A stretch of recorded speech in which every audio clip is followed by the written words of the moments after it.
In back segment tonight, as we reported last night, the far left is trying to use the Colorado movie massacre to promote gun control. The brother of a young woman murdered by James Holmes was confronted by that last night. Do you feel compelled to push for tighter gun laws? Well, here's the thing. We can try to politicize this and make some sort of polarizing debate and make this a tenet of the election. But that's not what we're here to do right now. We're here to celebrate the lives of the victims that have been lost.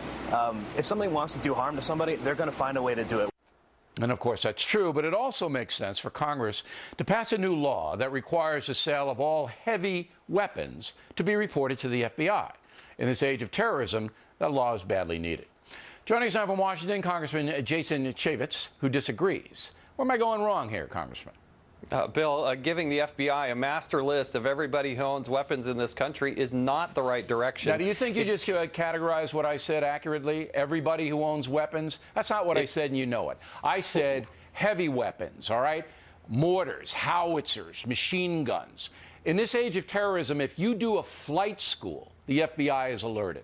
But you can buy a machine gun and the FBI doesn't know. And you think that's responsible? Well, first of all, I don't think that's absolutely not true. If you buy a fully automatic weapon, you have to go get a tax certificate from the Bureau of Alcohol, Tobacco, and Firearms in order to do that. You have to pass a fingerprint background check. You can't just absolutely to a gun show, Congressman? You ever been to a gun show? Yes, I have. Yes, I have. You can buy any weapon you want there, and there's no reporting anywhere. You can walk right out. No, you don't have to. You can't go out and just go and buy a bazooka, as you suggest, or a fully automatic machine gun. There are laws on the books. You can buy an AK-47 in this country, and no federal agency will know you buy it. And as the guy in Colorado proved, you can buy a mass amount of ammunition on the net, okay, and nobody's reporting. Look, here's my deal, and you tell me where I'm wrong.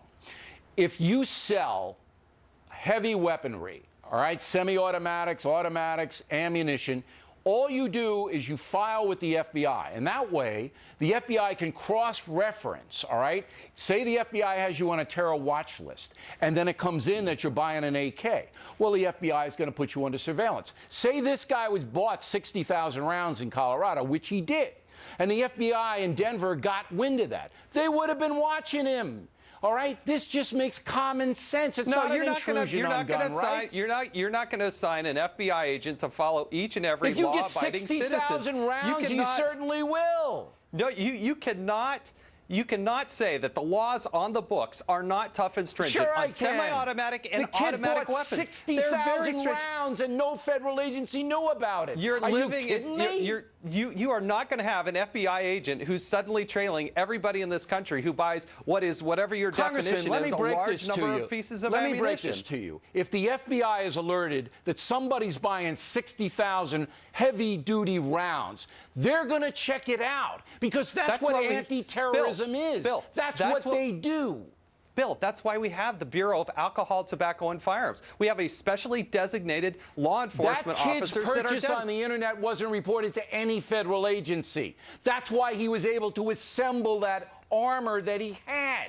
And you're telling me you object to this? This doesn't intrude on any hunter, anybody with a handgun to protect himself, anybody with a rifle. This Absolutely is an AK. Come on.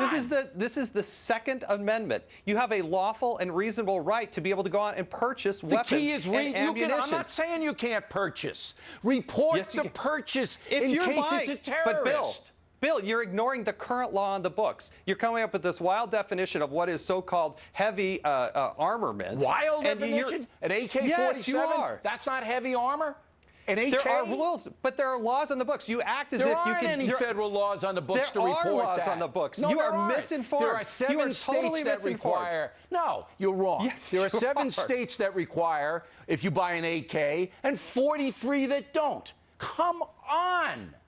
No, Bill, you're totally misinformed. If you go to an FFL, if you go to a federally firearms licensee, and you want to purchase, you have to go through a background check. If you want to purchase fully automatic, you've got to go get an ATF. There are more loopholes in the gun purchasing laws in this country. All you have to do, and you define it, not me.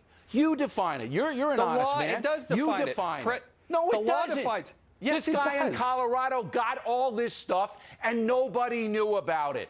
Come on. Everybody wishes that we could wave our magic wand and this never, ever happened. I remember when Gabby Giffords happened. I wish that had never, ever happened. But the point was made by this guy's brother and others. We're not trying to politicize it. The laws are in the book. President Obama's taking that position. Mitt Romney's taking that position. I've taken that position. I wouldn't even ban AKs. I wouldn't even go back to the Brady law that they had.